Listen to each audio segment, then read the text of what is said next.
My name is Ocean Radke, and I will be teaching you how to open and eat pudding. For this we will need one pudding snack pack, and we will need one spoon. Once you get your pudding and your spoon, we will now open it. In the corner of your snack pack, there will be a little tab that will go up, just like this.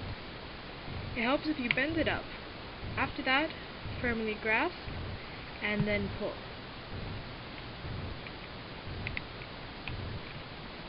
And then through that, we will open our Jell-O. Now that our lid is off, we can now enjoy